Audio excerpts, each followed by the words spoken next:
Gas, অম্বল, বদহজম এগুলো খুব কমন এবং অনেক ক্ষেত্রেই অনেকের সেই সমস্যাগুলো থাকে এবং যখনই সেই সমস্যা হয় একটা ন্যাচারাল টেন্ডেন্সি হচ্ছে ওভার দ্য কাউন্টার ওষুধের দোকানে চলে যাওয়া এবং সেখান থেকে কিছু ওষুধপত্র এগুলো আমরা নিয়ে থাকি এবং সেই ওষুধপত্র খাওয়ার পরে সাময়িকভাবে কিছুটা রিলিফ হয়। সেটা একদিক থেকে ঠিক আছে, কিন্তু এটা যখন পারসিস্টেন্টলি হতেই থাকে, দিনের পর দিন চলতে থাকে, তখন কিন্তু আমাদের ভিতরে কোনো সমস্যা হচ্ছে কি না সেটা আমরা উপেক্ষা করি এবং সেটা কিন্তু পরবর্তী ক্ষেত্রে একটা বড়সড় অন্য কোনো রোগে কনভার্ট করতে পারে এবং হয়তো পরে ধরা পড়লে যে হয়তো পাকস্থলীর ক্যান্সারও হতে পারে। কারণ পাকস্থলীর ক্যান্সারের কিন্তু আলাদা করে কোনো বিশেষ যে সিমটমস রয়েছে যেটা দেখে আমরা আগে থেকে বলতে পারি যে এটা পাকস্থলীর ক্যান্সার, সেরকম নয়। এই সামান্য গ্যাস, অম্বল, অ্যাসিডিটি বা একটু হিমোগ্লোবিন কম হয়ে যাওয়া, একটু দুর্বলতা, কিছুটা খেলেই পেট ভর্তি হয়ে যাওয়া বা একটু বমি ভাব, এই সাধারণ ব্যাপারগুলো নিয়ে কিন্তু পাকস্থলীর ক্যান্সারের ইনিশিয়াল যে সিমটমগুলো থাকে এবং সেটা ইনিশিয়ালি অনেক ক্ষেত্রেই অনেক পেশেন্ট এটাকে অবহেলা বা উপেক্ষা করে এবং তার ক্ষেত্রেই যেটা হয় যে আমরা একটা অধিকাংশ পেশেন্টই পাই যাদের হয়তো ক্যান্সারটা একটু এগিয়ে গিয়েছে বা একটু বড় হয়ে গিয়েছে। নমস্কার, আমি ডক্টর সুদীপ হালদার, আমি ক্যান্সার সার্জন। স্বাভাবিকভাবে আপনারা ধরে নিচ্ছেন যে আজকের যে বিষয়টা নিয়ে আমি আলোচনা করতে চাইছি সেটা পাকস্থলী ক্যান্সার।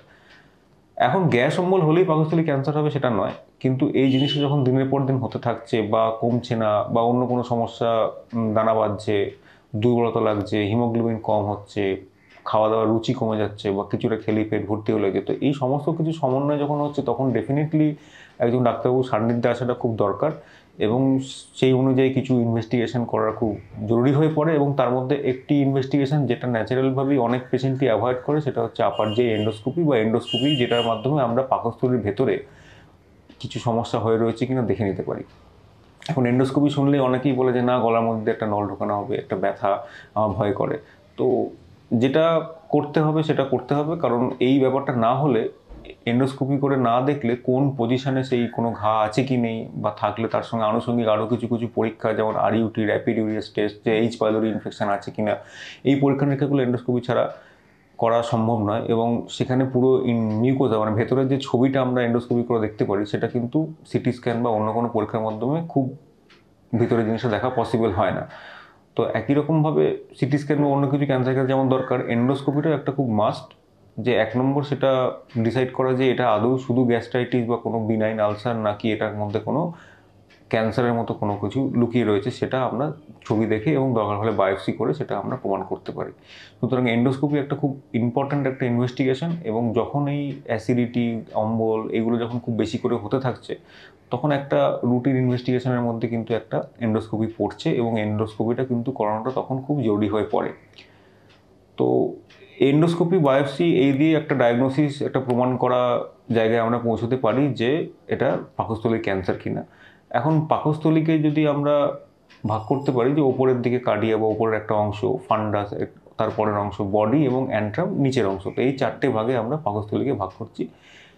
স্বাভাবিকভাবে প্রথম যত আস্তে আস্তে দিন যাচ্ছে আমাদের পাকস্থলী ক্যান্সার ইনিশিয়ালি আমরা অনেক বেশি পেতাম অ্যান্ট্রাম বা নিচের দিকে। এখন সেই ক্যান্সারের পরিমাণটা ধীরে ধীরে ওপরের দিকে বাড়তে শুরু করেছে। তার অনেক রকম ব্যাখ্যা বা যুক্তি রয়েছে। আমাদের খাওয়ার, লাইফস্টাইল সব কিছু মিলিয়ে তাতে একটা পরিবর্তন আসছে এবং ওয়েস্টার্ন কান্ট্রির মতো আমাদেরও এখন অনেক ক্ষেত্রে ওপরের দিকের ক্যান্সারের পরিমাণ অনেক বেড়েছে। কিন্তু তাও এই সব কিছু যে কোন পজিশনে ক্যান্সারটা হয়ে রয়েছে বা আলসারটা হয়ে রয়েছে, কত দূর পর্যন্ত তার বিস্তার, স্টমাকের যে ভেতরের দিকে যে লেসার কার্ভেচার বা বাইরের দিকে গ্রেটার কার্ভেচার, এই বরাবর কতটা দূরে রয়েছে, কিভাবে রয়েছে, এটা এই পুরো ইনফরমেশন কিন্তু আমরা এন্ডোস্কোপির মাধ্যমেই ভালোভাবে পাই। এবং এই এন্ডোস্কোপির সাথে সাথে যদি বায়োপসিতে ক্যান্সার ধরা পড়ে বা সাসপিশন থাকে তখন কিন্তু আমাদের একটা সিটি স্ক্যানও করাতে হয়।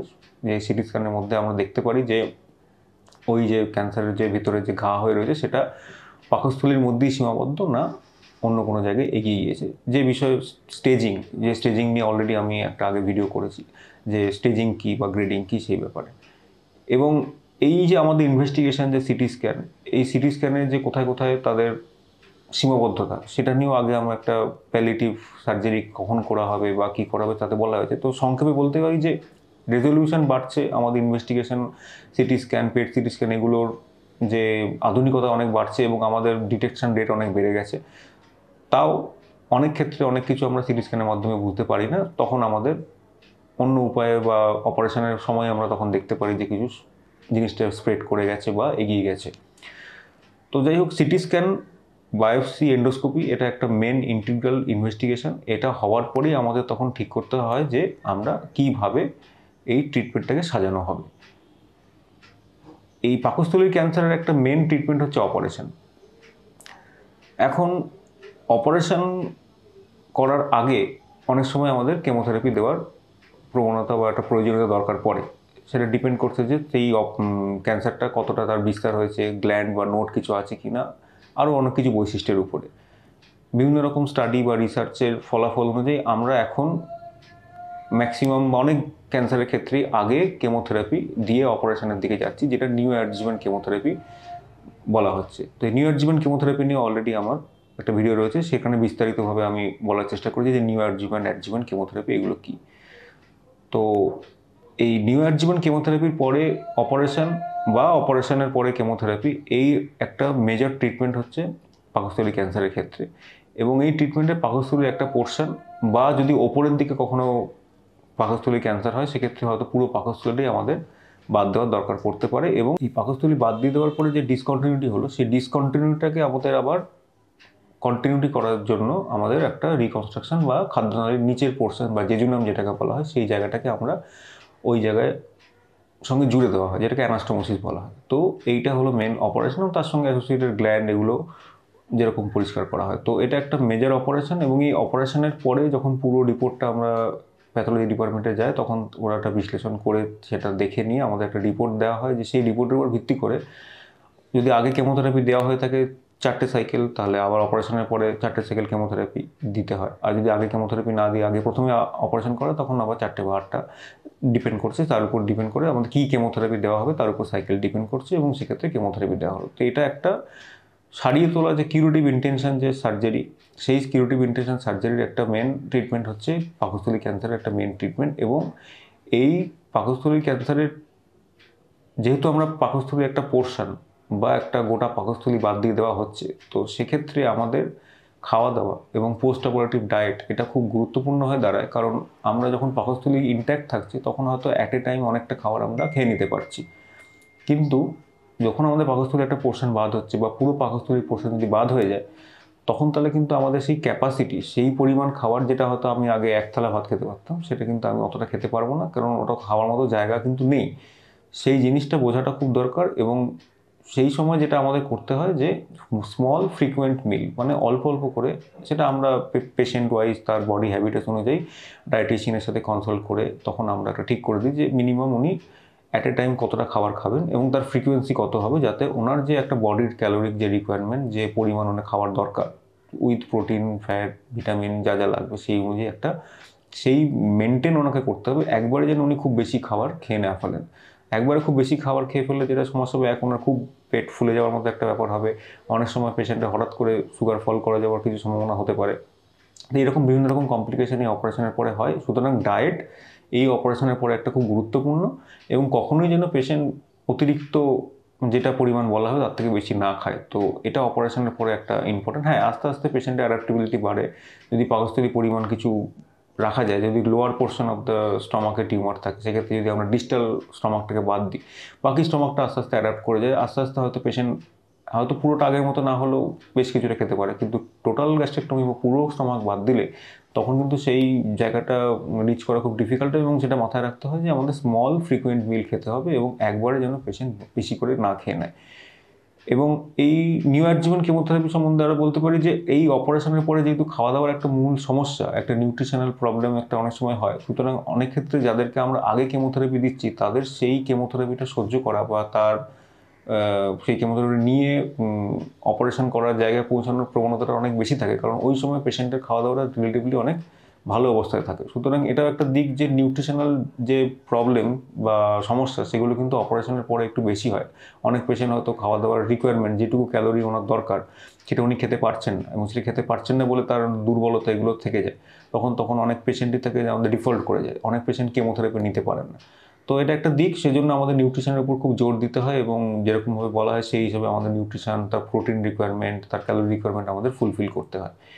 এখন এই ট্রিটমেন্ট হওয়ার পরে যেটা খুব ইম্পর্টেন্ট সেটা আবার দাঁড়িয়ে থাকে, সেটা হচ্ছে ফলো আপ। যেরকম আমাদেরকে বলা হয় 3 মাস ছাড়া ছাড়া বা 6 মাস ছাড়া ছাড়া, যে টাইম অনুযায়ী আমাদেরকে ফলো আপ, তার সিটি স্ক্যান এগুলো করে দেখা যায় ওটা আবার ফেরত আসছে কিনা। এবং যদি পাকস্থলী ক্যান্সার ডিটেকশন এরকম হয় যে সিটি স্ক্যান বা পেট স্ক্যান করে দেখা গেল যে অন্যদিকে ছড়িয়ে পড়েছে, অলরেডি মেটাস্টেসিস বা স্টেজ 4 ডিজিজ, তখন তার মেন ট্রিটমেন্ট হয়ে দাঁড়ায় হচ্ছে কেমোথেরাপি বা কখনো কখনো ক্ষেত্রে ইমিউনোথেরাপি বা টার্গেট কিছু থেরাপি। এবং তখন সময় বিশেষে যদি খুব ব্লিডিং হয় বা অবস্ট্রাকশন, মানে খাদ্যনালী পাকস্থলীর টিউমারের জন্য খাবার নিচে নামছে না, তখন আমাদের একটা হয়তো বাইপাস অপারেশন বা প্যালিয়েটিভ সার্জারি এটা আমাদের করার দরকার হয়ে পড়ে। প্যালিয়েটিভ সার্জারি অলরেডি আমি বললাম যে একটা ভিডিও করেছি, সেখানে ডিটেলস এটা নিয়ে আলোচনা করা আছে। তো এটাই হলো মূলত একটা স্টমাক ক্যান্সার বা তার চিকিৎসা। এবং নিউট্রিশনের সাথে সাথে যেহেতু ওখানে একটা ভিটামিনের কিছু ডেফিসিয়েন্সি হয়, সেক্ষেত্রে আমাদের সেই ভিটামিনের দিকেও নজর রাখতে হয়। ভিটামিন B12 এই বা একটা আয়রন ডেফিসিয়েন্সি হয়, সেগুলোর ক্ষেত্রে আমাদের মাথায় সেগুলো রাখতে হয় এবং সেই হিসেবে আমাদের ডায়েট এবং মেডিকেশনগুলো ঠিক রাখতে হয়। এবং এটা সময় বিশেষে আমাদের ভিটামিন B12 ইঞ্জেকশন বা এগুলো দেওয়ার দরকার হয়ে পড়ে। তো এটাই মূলত বিষয় যে গ্যাস অম্বল অনেকদিন ধরে হলে এটাকে কখনোই অবহেলা করবেন না, ডাক্তার দেখার যদি এটা পারসিস্টেন্টলি হতে থাকে। 2 নম্বর, এন্ডোস্কোপিকে ভয় পাবেন না। এন্ডোস্কোপি একটা খুব এসেন্সিয়াল একটা ইনভেস্টিগেশন, যাদের জন্য দরকার তাদের এই ইনভেস্টিগেশনটা না হলে আমরা অনেক ইনফরমেশনই পাই না। আর এই ট্রিটমেন্টের জন্য আগে অপারেশন বা হয়তো অনেক ক্ষেত্রে এখন আমরা আগে কেমোথেরাপি দিয়ে অপারেশনের দিকে বেশি এগোচ্ছি, তার কিছু বেনিফিট ডেফিনেটলি রয়েছে। এবং অপারেশনের পরবর্তী ক্ষেত্রে নিউট্রিশন একটা খুব ভাইটাল জিনিস এবং সেই জিনিসটাকে আমাদের খেয়াল রাখতে হবে। তো আশা করি পাকস্থলী ক্যান্সার সম্বন্ধে আপনাদেরকে আমি বোঝাতে পেরেছি। এবং এই বিষয়ে কোনো কোশ্চেন বা কোনো ইনফরমেশন জানার থাকলে আপনাদের সঙ্গে যোগাযোগ করুন। নমস্কার।